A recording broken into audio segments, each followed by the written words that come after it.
E aí, galera, beleza? Tô aqui para mais um vídeo aqui com vocês. Hoje o episódio estava muito ansioso para gravar sobre robótica.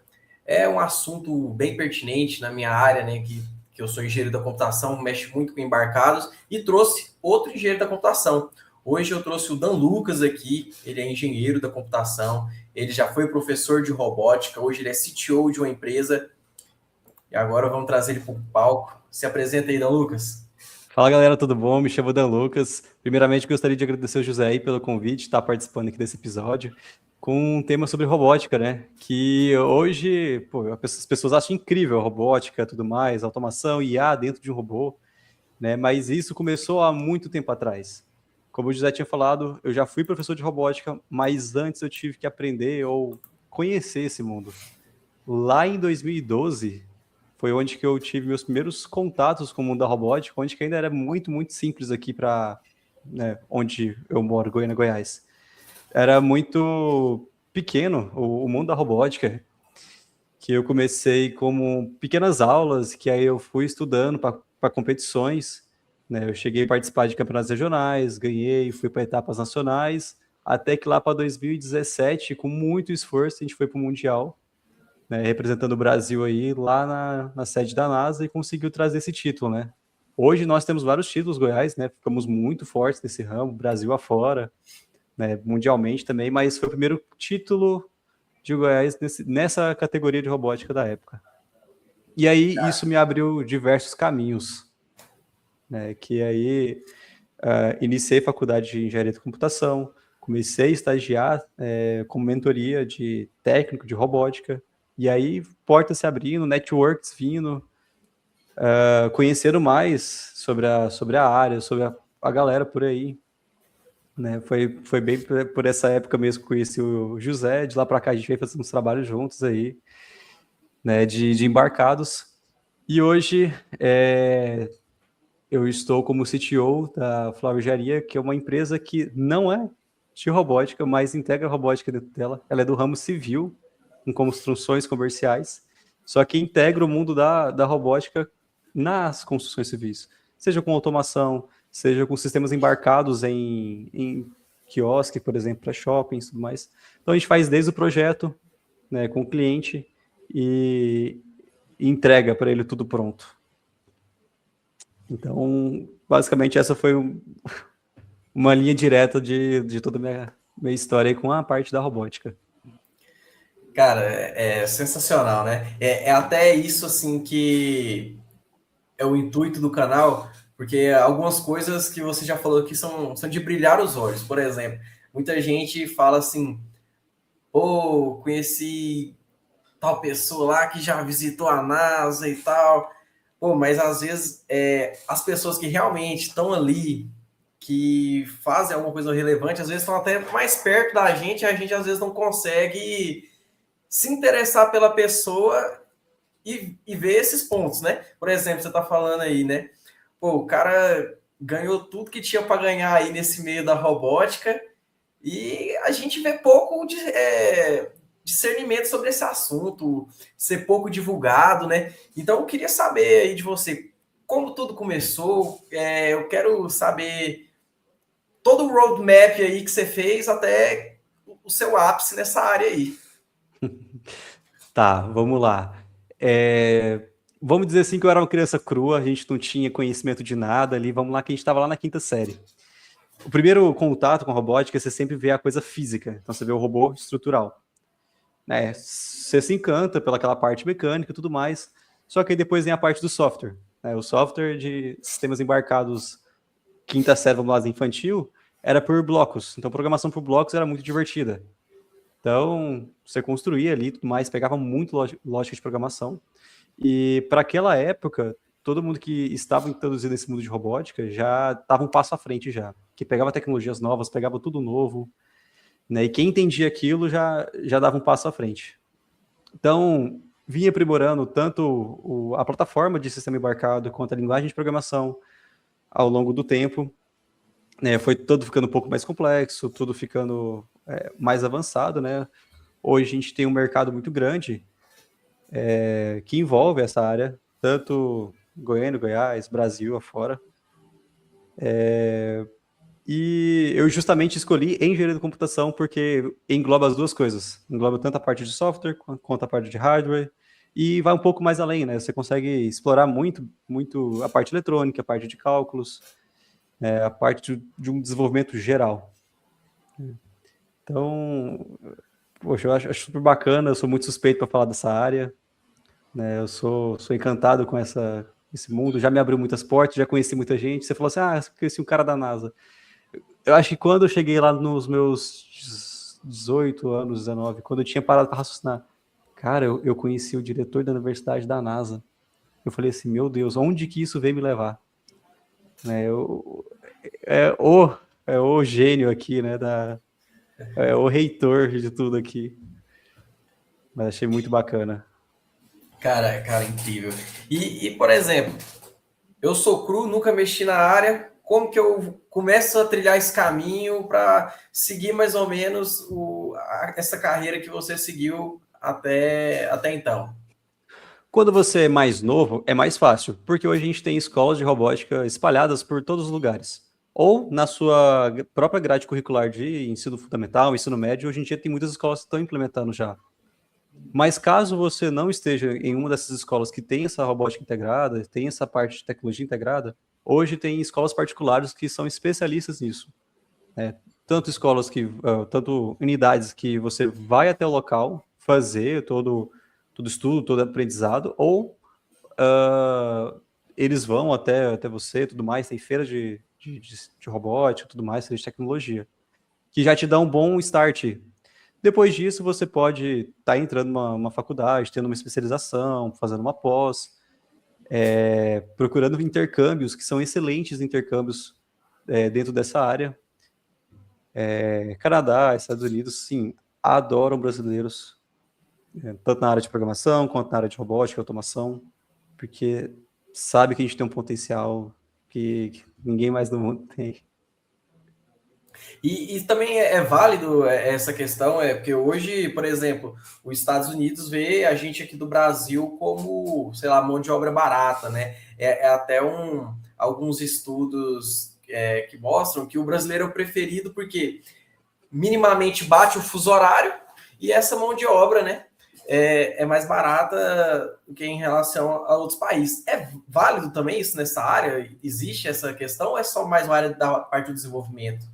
Olha, se a gente for comparar assim minimamente que, por exemplo, nossa moeda é um pouco mais desvalorizada, para eles acaba que realmente a gente parece ser uma mão de obra um pouco mais desvalorizada. Só que com experiências e cargos renomados assim, como qualquer um pode chegar lá com esforço e tudo mais, a gente consegue ganhar por exemplo, 15 mil dólares, 20 mil dólares, que convertendo para nossa moeda aqui, vamos dizer assim, estamos mais do que acima da média, né?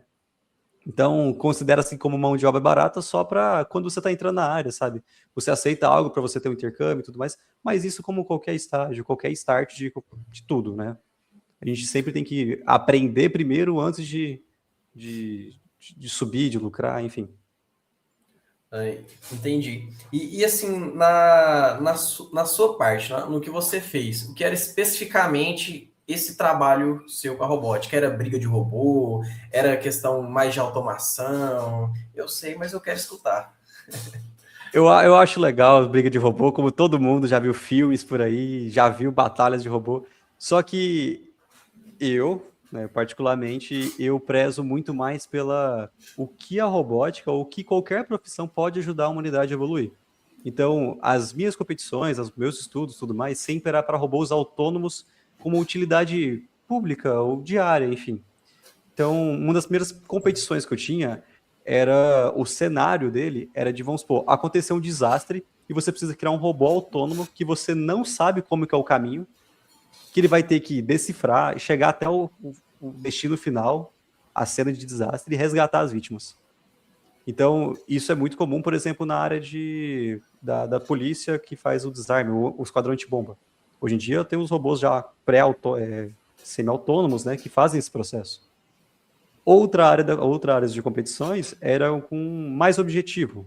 Então, vamos supor, precisava criar mecanismos inteligentes para cumprir desafios que hoje se assemelha muito ao dia a dia, seja na construção civil, seja em indústrias, Então, eu sempre fui muito mais voltado para essa área de robôs autônomos que têm inteligência própria para resolver algo do dia a dia, para facilitar a nossa vida. Não, sensacional. Inclusive, eu tive a honra, assim, né, de participar de um projeto com o Dom Lucas, onde a gente fez um robô de mapeamento de ambiente. Foi até um projeto muito interessante. Ele, no ponto de vista físico, pode-se dizer que é um robô simples, né? Mas do que você pode pensar, na época, a gente usou sensores de som e detalhe, hein? O código foi feito sem ar.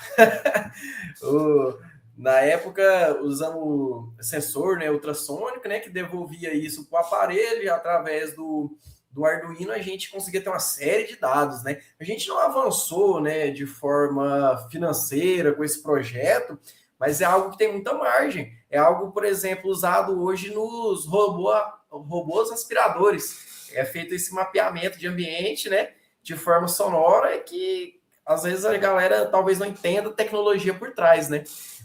Hoje se fala muito de IoT e a robótica está muito por trás disso. Com certeza. A robótica está por trás de quase tudo, vamos dizer assim. Então, um exemplo, esse mesmo sensor que a gente desenvolveu esse projeto, que é o ultrassônico, que ele mede distância através de som, que nem os morcegos. Ele está nos carros. Quando você engata a ré e escuta aquele barulho, pip, pip, pip, pip, é um sensor ultrassônico. Se você for no para-choque, você vê uma bolinha. Passa a mão na frente e ele bloqueia o som. Então ele retorna e tem a informação. Então a robótica está em todo lugar que você imaginar, seja no seu ar-condicionado, no seu micro-ondas, no seu computador hoje em dia, no seu celular te dando uma assistência todo santo dia, naquela IA. Então... Inclusive na área que você está atuando hoje, né? Você hoje está trabalhando com essa parte de automação, né? Uhum. Podia Um falar para a exemplo, gente aí também. Na nossa empresa a gente pega projetos comerciais, então a gente faz projetos e construção civil. Só que dentro a gente sempre tenta implementar tecnologias, algo que o cliente não imagina, mas ele gostaria de ter. Um exemplo, pegamos um projeto que ainda não existe no Brasil, que é um simulador de mini racing. Então, a gente está construindo uma pista de corrida para simular com um cockpit, né, que você está pilotando o carro. Então, você vai controlar um carro de controle remoto com um óculos de realidade virtual e um cockpit de Fórmula 1. Então, você vai dirigir ele numa pista em tamanho real. Mas o que tem a tecnologia em cima disso? Tudo. Eu estou fazendo uma integração de um carro de controle remoto, que tem uma radiofrequência, que tem um controle próprio, a um cockpit para você estar controlando volante, acelerador e freio. A sua visão é uma visão quase que em tempo real lá do carro. E além disso, a pista comunica com você. Como? O semáforo da Fórmula 1, por exemplo, quando você dá o start, ele vai vermelho, vermelho, amarelo, verde. E dá um start na pista toda. Quando você dá um start na pista toda, você dá uma volta, tem toda uma telemetria que você calcula o tempo que o carro deu o percurso, que é as voltas rápidas. Então, tudo tem uma tecnologia por trás disso. Aí você pega esse tempo, você já computa ele, grava, você faz um ranking através disso. Então, a robótica está por trás de tudo. Apesar de ser uma empresa de construção civil, tem muita tecnologia em volta, né? Cara, e esse projeto que você citou, você está trabalhando nele? Estou trabalhando nele atualmente. Mês que vem ele vai ser lançado e aí eu não sei se pode divulgar por aqui ou divulgar por ali, mas José vai ficar sabendo por aí. Pode deixar, a gente vai divulgar aqui também esse trem. E isso é algo pessoal ou você está fazendo para alguém? Como que é? Não, é uma empresa que ela procura nós justamente por a gente trabalhar em projetos criativos, né? Então a gente aceitou esse desafio, propôs, desenvolveu todo o projeto arquitetônico no CAD e tudo mais, fez uma visão 3D dele, mostrou para o cliente, nossa, gostei. No caso da parte civil. Aí, como parte de engenharia da computação, o CTO, eu apresentei as partes de tecnologia que a gente poderia implementar no projeto dele. Ele falou, nossa, que massa, que incrível, vamos fazer isso. Então, isso, como se diz, você junta a tecnologia aqui, uma área que é uma coisa que você nem imaginava. Isso é fantástico, sabe? Quando eu criei o canal, era literalmente isso, sabe? É o dia a dia do profissional da área. Porque a gente vê muito no YouTube essa questão de. É muito, às vezes, influencer, né, que não está vivendo mais isso no dia a dia. E um tipo de projeto desse não é projeto que você vê aí divulgado no YouTube, que você vê aí em fórum, não, cara. Isso é uma coisa do dia a dia, é de brilhar os olhos mesmo. Eu acho fantástico. Cara, Pois é, isso é um projeto piloto que está vindo para o Brasil, não tem aqui, só tem na Alemanha.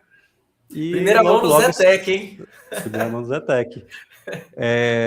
Depois ele divulga aí, né, quando estiver tudo pronto, mas espero muito que a gente consiga replicar isso para o Brasil todo, essa tecnologia sair, como se diz, pelo mundo afora, né?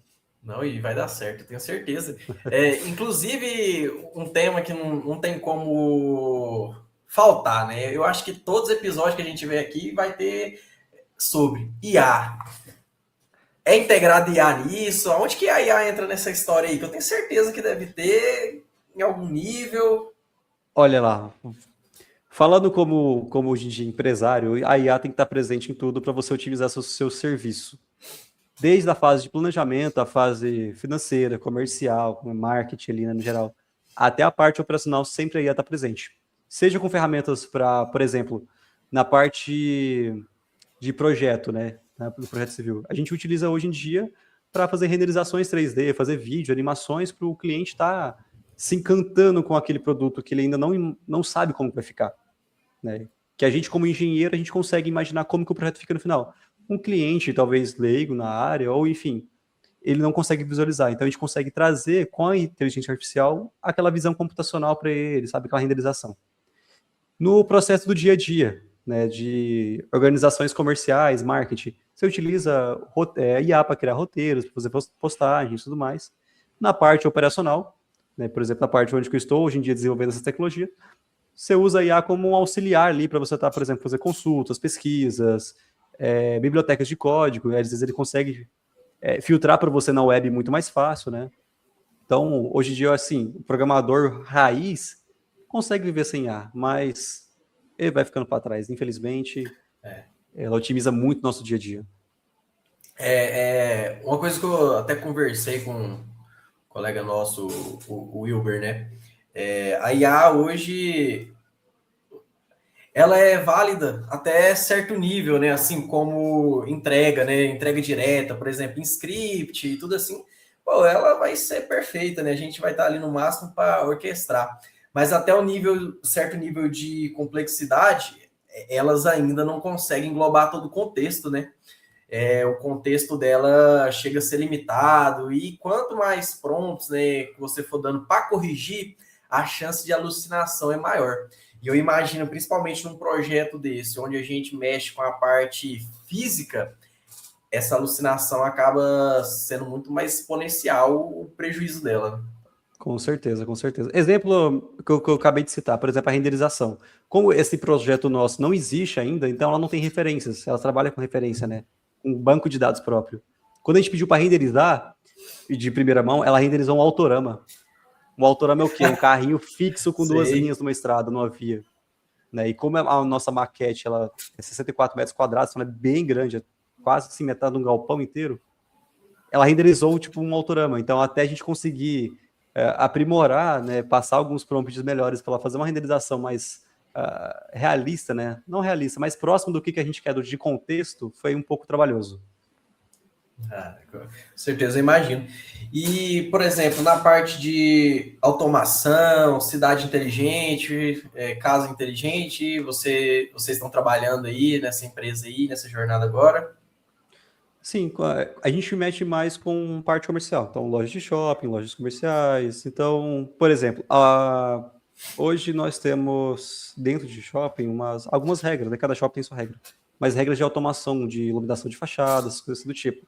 Então, entra também uma parte ali de controle, né? De iluminação, controle de ar-condicionado, controle de som, né? Essa parte básica de automações residenciais, comerciais e assim por diante. Inclusive, em breve, eu vou estar gravando com o Vitor. Ele é especialista nessa área, sabe? De automação. Ele trabalha hoje, assim, focado em automação na maior aqui do Centro-Oeste. E é até interessante uma collab, quem sabe sai daqui, né? um network interessante, porque essa parte do residencial, com essa parte também mais futurística, assim, acho que muito interessante. Com certeza, não. Estou super à disposição. Recebendo o convite aí, eu tô de volta. E eu queria saber também agora, pensando em futuro, hoje, como que você imagina que está caminhando a parte da robótica? A gente vê falar muito hoje sobre AGI, a substituição do homem pela máquina.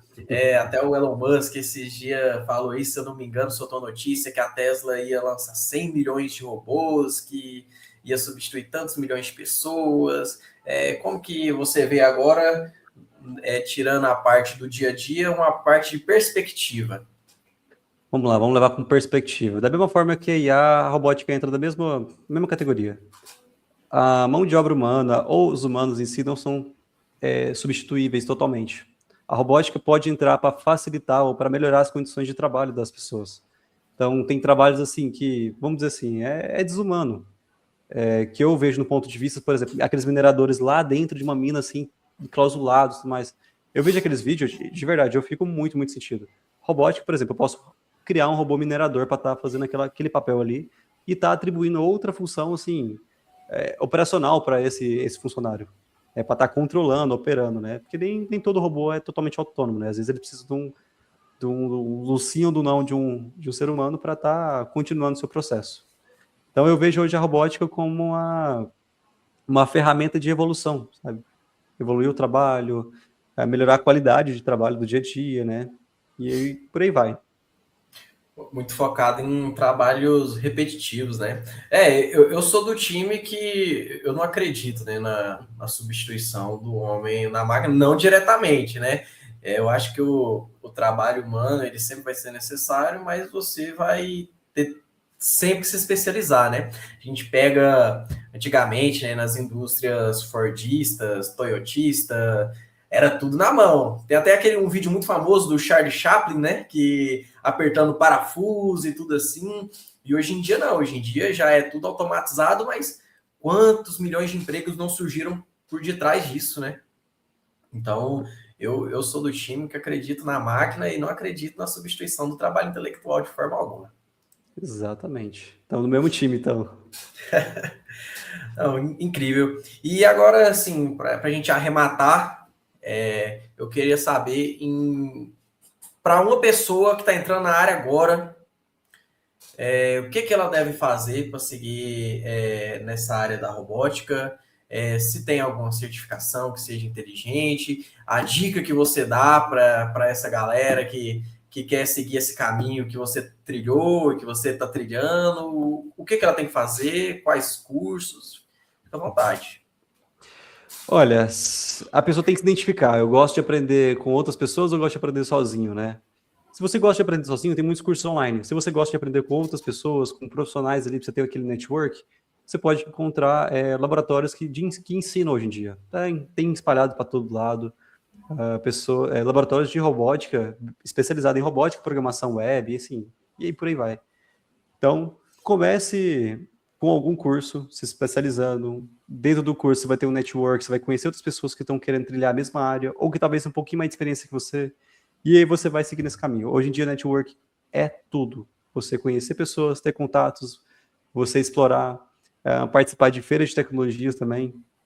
É muito importante para você ver como é que o mercado está se atualizando. Eu mesmo, sempre que eu posso, né, porque nem sempre é possível, sempre que eu posso, eu procuro ir atrás de feiras de tecnologia, conhecer startups novas que estão surgindo por aí com novas ideias, para sempre estar atualizado. E alguns conteúdos também, né, que agrega muito, né? Por exemplo, tem um cara que é dessa área, que para mim é muito referência. Se eu não me engano, ele é mais para a área neurorobótica, mas é o Miguel Nicoleles, né? Ele até na abertura, se eu não me engano, da Copa do Mundo, ele trabalhou com automação de um robô que o levou a bola foi um carrinho, né? Cara, tem muita referência hoje, muito conteúdo livre, né? Inclusive, vou deixar aqui na descrição, né, as formas de você entrar em contato com o Dom Lucas, com a empresa dele. E até para agregar, ele já foi professor, quem tiver interesse na área, com certeza ele vai estar aberto a uma mentoria aí, né? Pode passar, sim. Então, e é isso, galera. Cara, tô muito satisfeito com o nosso papo, porque o intuito era esse mesmo, uma conversa tranquila para a gente disseminar esse assunto, né? Em breve aí esse vídeo vai estar postado e queria agradecer você aí, Lucas, pela participação, pelo tempo que você disponibilizou para a gente aqui. Que isso, eu que agradeço aí pelo convite. Galera, então é isso. Muito obrigado. Não se esqueça, gente. Vamos se inscrever aqui no canal. O canal o intuito é esse mesmo. É algo para levar o conhecimento para vocês, para quem é da área, para quem não é da área. Pô, tem muita coisa aí para a gente agregar. Então curte aí, galera. Se inscreve e vamos para cima. Vamos com tudo aí.